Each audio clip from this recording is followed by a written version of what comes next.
Hello friends, स्वागत है आप सभी का हमारे एस टीच के यूट्यूब चैनल पर। और आज हम लोग बीएससी सेकेंड ईयर का इनऑर्गेनिक में एक नया चैप्टर है नॉन इक्वस सॉल्वेंट, उसको पढ़ेंगे। तो देखते हैं ये क्या होता है और इसके बारे में आज इसका इंट्रोडक्शन और इसका टाइप्स होगा। ठीक है, तो सबसे पहले हमको जानना पड़ेगा कि ये सॉल्वेंट क्या होता है। सॉल्वेंट वो होता है जो किसी चीज़ को अपने अंदर डिजोल्व करता है। आप लोगों ने सोल्यूशन में पढ़ा होगा पिछले क्लास में कि जब कोई हम लोग सोल्यूशन तैयार करते हैं तो उसमें दो चीज़ होता है, एक होता है हमारा सॉल्यूट और दूसरा होता है हमारा सॉल्वेंट। तो जो जिसको अपने अंदर घुलता है उसको हम लोग कहते हैं सॉल्वेंट, और जो उसके अंदर जाके घुलता है उसको हम लोग कहते हैं सॉल्यूट। फॉर एग्जांपल, जैसे कि मान लीजिए आपको कोई सोल्यूशन तैयार करना हो जिसमें हमारा एक वाटर हो, वाटर एक मीडियम हो और इसमें आपने शुगर को क्या करना है, घोलना है। ठीक है, तो मान लीजिए शुगर जो है वो वाटर में जाकर डिजॉल्व हो रहा है, तो वाटर यहाँ पे क्या हो जाएगा, सॉल्वेंट हो जाएगा। शुगर क्या हो जाएगा, सॉल्यूट हो जाएगा। तो ऐसा नहीं है कि शुगर भी यहाँ पे सॉल्वेंट नहीं हो सकता, शुगर भी सॉल्वेंट हो सकता है। क्या करना है, जिसकी मात्रा अधिक हो जाएगी, मतलब जो अपने अंदर जिसको घोलेगा वो आपका क्या कहलाएगा, सॉल्वेंट कहलाएगा, और जो उसमें जाके घुलेगा उसमें क्या हो जाएगा, वो सॉल्यूट हो जाएगा। ठीक है, तो यहाँ पे अभी कभी दिमाग में ये मत लगाइएगा कि मतलब शुगर हमेशा यहाँ पे सॉल्यूट हो सकता है। एक काम करो, एक बोरा चीनी ले लो, उसमें एक गिलास तुम पानी डालोगे, चीनी यहाँ पे अधिक हो जाएगा, पानी कम हो गया। तो कोई एक सोल्यूशन बनता है तो जिसमें जिसकी मात्रा अधिक होती है उसको हम लोग कहते हैं सॉल्वेंट। सबसे मेन पॉइंट तो यही है, जब जिसकी मात्रा अधिक हो जाएगी तो उसको हम लोग कहेंगे सॉल्वेंट, और जो उसमें कम रहता है उसमें हम लोग कहते हैं क्या, सॉल्यूट। तो सॉल्वेंट का तो कॉन्सेप्ट समझ में आ गया होगा। इक्वस का मतलब होता है वाटर, वाटर का सॉल्वेंट, क्लियर। नॉन का मतलब होता है नहीं। तो नॉन इक्वस सॉल्वेंट का सीधा सा मतलब हुआ कि एक ऐसा सॉल्वेंट जो वाटर नहीं होना चाहिए। तो अगर इसका डिफिनेशन हम लोग बोलें कि the solvent other than water is called non equals solvent. इसका डिफिनेशन आपको क्लियर हो गया होगा कि the solvent other than water is called non equals solvent. आपको इसके दो सॉल्वेंट के बारे में पढ़ना है जो दोनों गैसेस होती हैं और उसका लिक्विफिकेशन करके आपको बनाया जाता है, जिससे आपको पढ़ना है इस चैप्टर में अमोनिया के बारे में, और एक पढ़ना है सल्फर डाइऑक्साइड के बारे में। ठीक है, तो ये तो हमारा नॉन इक्वस सॉल्वेंट। अब इसके टाइप्स हम लोग पढ़ते हैं कि टाइप्स क्या होता है। तो हेडी लगाएंगे types of solvent, types of solvent. इसकी जो टाइप्स है वो दो कैटेगरी में बांटा गया है। एक तो बांटा गया है प्रोटॉन एफिनिटी के बारे में और दूसरा बांटा गया है पोलैरिटी के बारे में। तो एक एक करके हमको पढ़ना है। तो पहला उसमें रहेगा on the basis of proton affinity, proton affinity. Proton affinity के बेसिस पे क्या करना है, हमको इसका क्लासिफिकेशन करना है। तो इसमें भी देखिए, अब ये जो पहला है, इसमें भी हमको तीन कैटेगरीज पढ़ना है। एक तो पढ़ना है हमको protic solvent, protic solvent, protic solvent, और दूसरे को पढ़ना है अप्रोटिक सॉल्वेंट, अप्रोटिक सॉल्वेंट, और तीसरा हमको पढ़ना है एम्फोप्रोटिक सॉल्वेंट, एम्फोप्रोटिक सॉल्वेंट।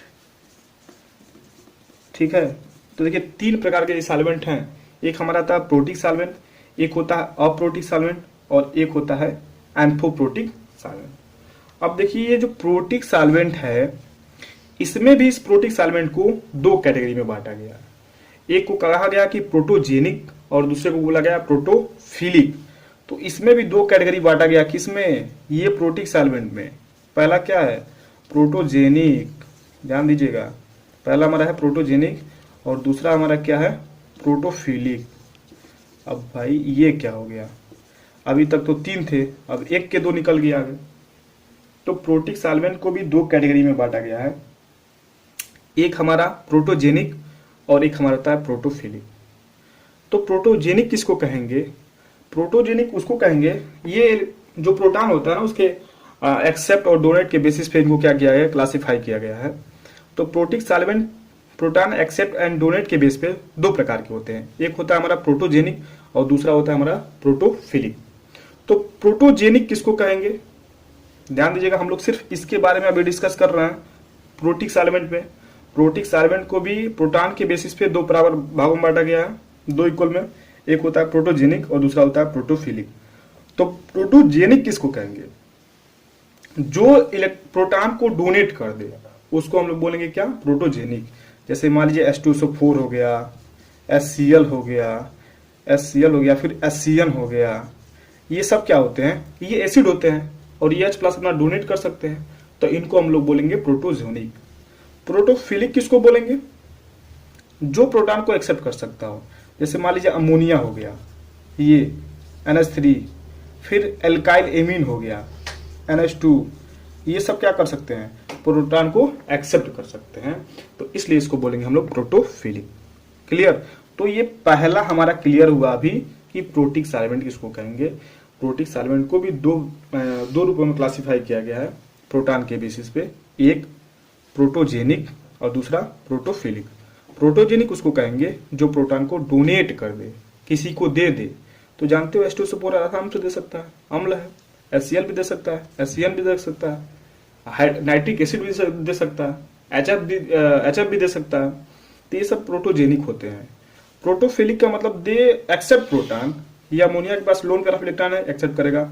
एमीन के पास लोन पैरा इलेक्ट्रॉन है, एक्सेप्ट करेगा। तो ये सब क्या होते हैं? प्रोटोफिलिक होते हैं। क्लियर? अच्छा, एप्रोटिक सॉल्वेंट किसको कहेंगे? एप्रोटिक सॉल्वेंट उसको कहेंगे जो ना तो प्रोटॉन को एक्सेप्ट करेगा और ना ही डोनेट करेगा। एग्जाम्पल, तो ये जो अप्रोटिक सॉल्वेंट है इसका जो सिंपल सा एग्जाम्पल हो जाएगा वो हो जाएगा हमारा क्लोरोफॉर्म, CsCl3, कार्बन टेट्राक्लोराइड, इसी को हम लोग कहते हैं पायरीन। क्लियर? सल्फर डाइऑक्साइड हो गया, ये हो गया। तो ये अप्रोटिक सॉल्वेंट जो होते हैं ना ही ये प्रोटॉन को एक्सेप्ट करेंगे और ना ही ये प्रोटॉन को डोनेट करेंगे। क्लियर? अच्छा, ये जो तीसरा है वो क्या है भाई? तो हम लोग क्या करते हैं, थोड़ा सा इसको रफ करते हैं। तीसरा ये होता है, ये प्रोटॉन को दे भी सकता है और ले भी सकता है, दोनों रूप में अपना काम करेगा। जैसे कि मान लीजिए हम इसमें एक एग्जांपल ले लेते हैं, H2O क्या कर सकता है? प्रोटॉन को दे सकता है और प्रोटॉन को ले सकता है, ये दोनों काम कर सकता है। तो ये हमारा एम्फोप्रोटिक सॉल्वेंट हुआ। जैसे नहीं देखते हैं आप लोग, H2O का H2O में रिएक्शन होता है, H2O का H2O में अगर रिएक्शन होता है तो क्या बनता है? एक हमारा हाइड्रोनियम आयन बनता है और एक हमारा OH plus OH minus ion बनता है। तो एक ने डोनेट कर दिया, एक ने एक्सेप्ट कर लिया, तो H2O तो हमारा एम्फोप्रोटिक सॉल्वेंट हुआ ना, मतलब ये ले भी सकता है और दे भी सकता है। और इसी में हुआ हमारा एक यूरिया, NH2CO NH2, ये भी हमारा क्या होता है? एम्फोप्रोटिक सॉल्वेंट हो सकता है। ये भी क्या करता है? प्रोटॉन को लेता है और प्रोटॉन को देता है। ठीक है, तो हमने देखा कि नॉन इक्वस सॉल्वेंट क्या होता है, उसका डिफिनेशन देखा। टाइप ऑफ सॉल्वेंट में जो पहला हमारा टाइप्स है वह है on the basis of proton affinity. इसके बेसिस में तीन बराबर भागों में इसको बांटा गया है। पहला प्रोटिक सॉल्वेंट, दूसरा एप्रोटिक सॉल्वेंट, तीसरा एम्फोप्रोटिक सॉल्वेंट। प्रोटिक सॉल्वेंट को प्रोटॉन को एक्सेप्ट करने में और डोनेट करने में इसको दो कैटेगरी में बांटा गया है। एक को कहा गया प्रोटोजेनिक और दूसरे को कहा गया प्रोटोफिलिक। प्रोटोजेनिक उसको कहेंगे जो एबिलिटी टू डोनेट प्रोटॉन, मतलब प्रोटॉन को क्या कर सकता है? डोनेट कर सकता है, उसको हम लोग क्या कहेंगे? प्रोटिक सॉल्वेंट कहेंगे। प्रोटोफिलिक सॉल्वेंट उसको कहेंगे दे एक्सेप्ट प्रोटॉन, ये प्रोटॉन को क्या कर सकता है? एक्सेप्ट कर सकता है। अच्छा, एप्रोटिक सॉल्वेंट किसको कहेंगे? अब ये वाला फिनिश हो गया। एप्रोटिक सॉल्वेंट किसको कहेंगे?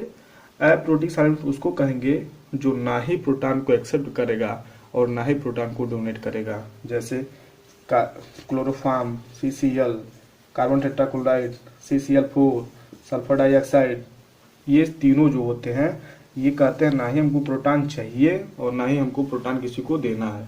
तो ये सब क्या हो जाएंगे? एप्रोटिक सॉल्वेंट हो जाएंगे। एप्रोटिक सॉल्वेंट को कहेंगे जो क्या कर सकता है? प्रोटॉन को दे भी सकता है और प्रोटॉन को ले भी सकता है। तो इसके जो एग्जाम्पल हो गए वो हमारे हो जाएंगे H2O और यूरिया। तो ये पहला टाइप्स था on the basis of proton affinity, हमने छोटा सा डिस्कस किया आपके साथ, नॉन इक्वस सॉल्वेंट। और इसकी जो दूसरा टाइप्स है वो है on the basis of polarity, on the basis of polarity. तो उसको भी हम लोग क्या करते हैं? फिनिश करते हैं टाइप्स ऑफ सॉल्वेंट में on the basis of polarity. तो पोलर क्या होता है? जो दूसरा इसके टाइप्स हैं वो है ऑन द बेसिस ऑफ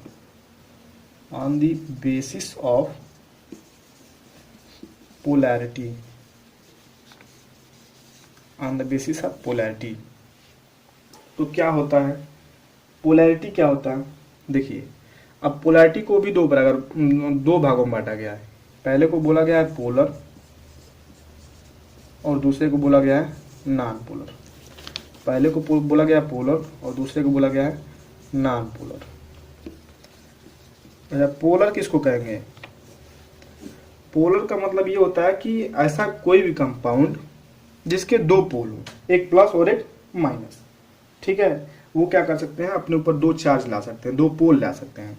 तो ऐसे जितने भी सॉल्वेंट होंगे उसको हम लोग पोलर सॉल्वेंट बोलेंगे। जैसे मान लीजिए मैंने बात किया एचएफ की, तो जानते हैं फ्लोरीन का इलेक्ट्रोनेगेटिविटी हाइड्रोजन से क्या होता है, बहुत अधिक होता है। तो इसके ऊपर डेल निगेटिव और इसके ऊपर डेल पॉजिटिव। देखो दो पोल आगे कि नहीं आ गए, एक प्लस का एक माइनस का, तो इसको हम बोलेंगे पोलर। H2O का, तो H2O का भी स्ट्रक्चर ये होता है। H2O भी हमारा क्या होता है, पोलर होता है, क्योंकि इसके ऊपर डेल निगेटिव और इसके ऊपर डेल पॉजिटिव। देखो दो पोल आगे कि नहीं आ गए, तो ये हमारा क्या हो जाएगा, पोलर सॉल्वेंट होगा। जैसे मान लीजिए अमोनिया। अच्छा, पोलर पता किस में आता है, जब इलेक्ट्रोनेगेटिविटी का डिफरेंस होता है। अब अमोनिया में भी देखो नाइट्रोजन क्या है, बहुत इलेक्ट्रोनेगेटिव एलिमेंट है हाइड्रोजन से, तो यहाँ पे भी क्या हो सकता है, दो पोल जनरेट हो जाएगा। देखो प्लस माइनस, माइनस प्लस, फिर प्लस माइनस, तो ये सब क्या हो जाएंगे, यहाँ पे पोलर सॉल्वेंट हो जाएंगे। तो पोलर सॉल्वेंट ऐसे सॉल्वेंट को बोलेंगे जिसके ऊपर दो पोल जनरेट हो जाए, एक प्लस का और एक माइनस का, ठीक है। नॉन पोलर सॉल्वेंट किसको कहेंगे? नॉन पोलर सॉल्वेंट उसको कहेंगे जिसके ऊपर डाइपोल मतलब नो जनरेट हो, उसके ऊपर किसी प्रकार का चार्ज नो आए, उसको हम लोग क्या बोलेंगे, नॉन पोलर सॉल्वेंट बोलेंगे। जैसे अब नॉन पोलर समझ लीजिए, पोलर समझ गए आप लोग। पोलर किसको कहेंगे, जिसके ऊपर दो चार्ज आ जाए, और नॉन पोलर जिसके ऊपर कोई ना चार्ज है, नॉन पोलर। नॉन पोलर में एग्जांपल ले लिया जाए तो सल्फर डाइऑक्साइड का ले लीजिए। सल्फर डाइऑक्साइड का क्यों, क्योंकि देखिए जितना फोर्स से ये इधर से खींच रहा है उतना ही फोर्स से ये भी खींच रहा है, तो इसके ऊपर किसी प्रकार का चार्ज नहीं आएगा, किसी प्रकार का डाइपोल नहीं आएगा। जैसे मान लीजिए बेंजीन हो गया, तो बेंजीन में जो कार्बन और हाइड्रोजन की एनर्जी होती है, इलेक्ट्रोनेगेटिविटी एनर्जी होती है, वो दोनों क्या होती है, इक्वल होती है। ना ही कार्बन खींच पाएगा और ना ही क्या बोलते हैं हाइड्रोजन खींच पाएगा। ये किसी भी प्रकार का डाइपोल इस पे नहीं जाएगा। डाइपोल होने के लिए देखिए नेट जो चार्ज होना चाहिए ना, नॉन पोलर के लिए जो नेट चार्ज होना चाहिए वो जीरो होना चाहिए। नेट जो चार्ज होना चाहिए वो क्या होना चाहिए, जीरो हो जाए, तो वो नॉन पोलर कहलाएगा। मतलब इस पे जितना एनर्जी से ये खींच रहा है ना, उतना एनर्जी से ये भी खींच रहा है, तो ये खींच रहा है तो डाइपोल आ रहा है, लेकिन नेट जो चार्ज होगा ना वो क्या हो जाएगा, जीरो हो जाएगा। जैसे कार्बन टेट्राक्लोराइड हो गया CCl4, इसके ऊपर भी किसी प्रकार के, अब लग रहा होगा आपको कि क्लोरीन तो बहुत ज्यादा है, लेकिन ऐसे नहीं होता है। देखिए कार्बन यहाँ पे, क्लोरीन एक यहाँ पे चला जाएगा, एक यहाँ पे चला जाएगा, एक यहाँ पे चला जाएगा और एक यहाँ पे चला जाएगा, तो चारों ओर से क्लोरीन क्या कर रहा है, इसको इक्वल मात्रा में खींच रहा है, इक्वल अमाउंट में खींच रहा है। तो यहाँ पे नेट जो चार्ज होगा ना, नेट जो आपका डाइपोल मोमेंट होगा वो क्या हो जाएगा, जीरो हो जाएगा, ठीक है। तो इसको हम बोलेंगे नॉन पोलर। क्लियर?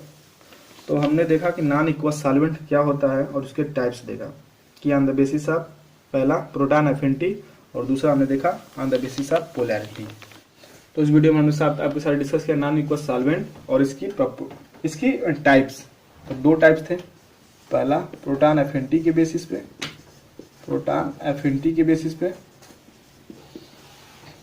और दूसरा हमारा था क्या, polar, on the basis of polarity, इसके बेसिस पे, ठीक है। तो इस वीडियो में बस इतना ही। अगले वीडियो में मिलते हैं प्रॉपर्टीज के साथ, प्रॉपर्टीज ऑफ सॉल्वेंट।